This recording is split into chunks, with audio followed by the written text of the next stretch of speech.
Charlotte Han, thank you so much for joining us on Hey China. So, thank you so much for having me here. You work at PingPong Digital. Tell us a little bit about how you ping pong play this game between East and West. Well, I would say PingPong Digital is a really experienced marketing agency, and usually the business is to run marketing campaigns for Western clients, and we would help them to better understand how they're gonna open up Chinese market by really sophisticated and well-targeted marketing campaigns. And usually we help them to locate the position in Chinese market and do social media campaigns and online campaigns, digital campaigns for their business opening Chinese market. Yeah, that's a very general description. But where do you see the weaknesses right now? Where do you think they need most of the support and maybe also cultural education? Well, I would say usually in a very general context, we would say, yeah, definitely cultural barriers and also different city vibes and people's understanding and different level of media literacy that Chinese audience got and Western companies they don't understand, and also the big difference between social media platforms.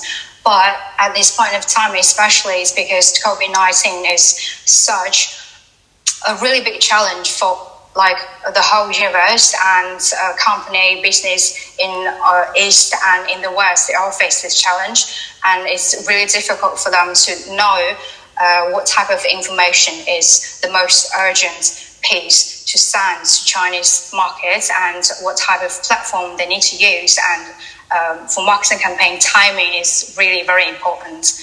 Yeah, so all those difficulties that we're facing at this point in time. And that's why they need us. Yeah.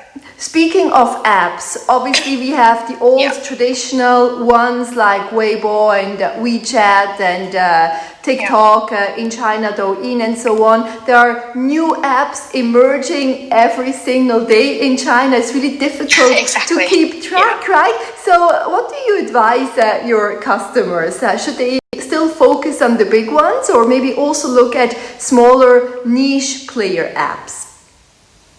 Well, I would say that depends on the budget they're going to spend. That's the real problem they need to solve.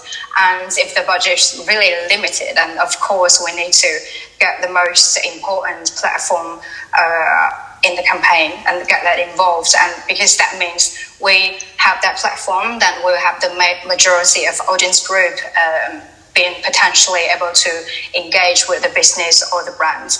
But if the budget is desirable, then definitely we need to try some new trends, because if they really want to target the younger generation and see kind of the future potential and catch before anybody else does, then yeah, that's necessary. And at the current stage, I would say Weibo and WeChat, those two are really prominent, and also Douyin and TikTok is for younger generation, and especially for this quick engagement, and people really enjoy doing it, and especially because the app got a really amazing and enjoyable immersive experience, and that helps a lot in marketing campaign.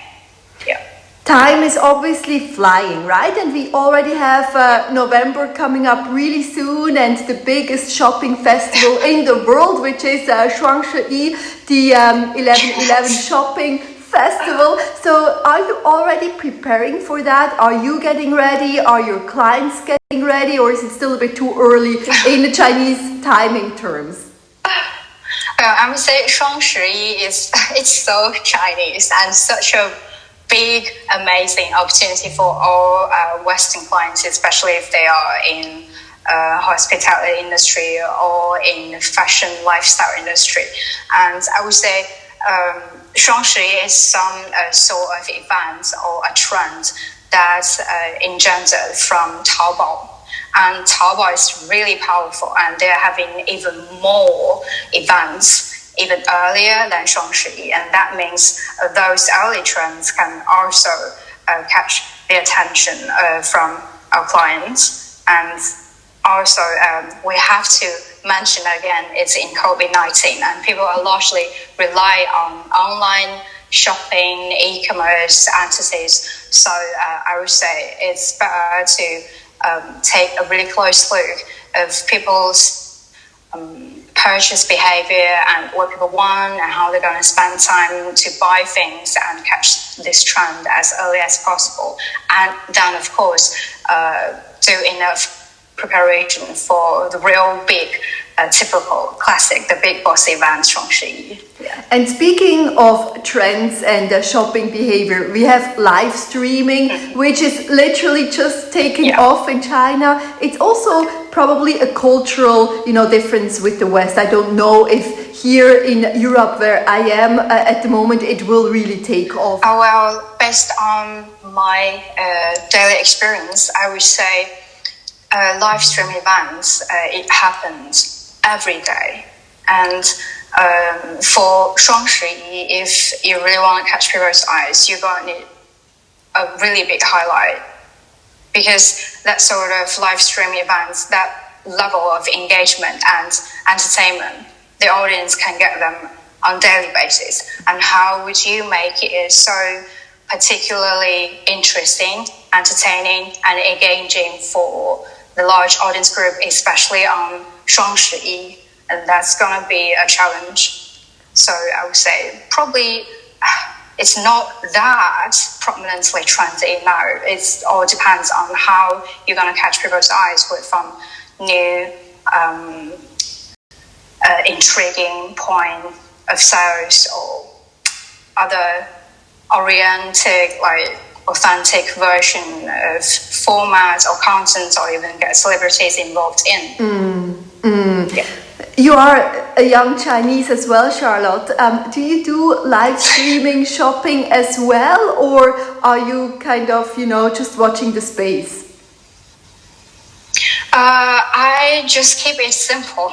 I don't really spend much time on live streaming. Usually I just target what I want and just go for a look.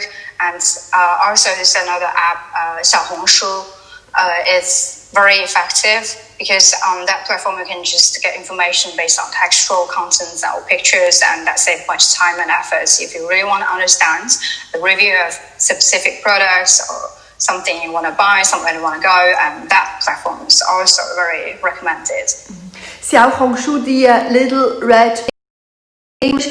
Do you see it also taking off in Europe, or do you think this is also something very Chinese?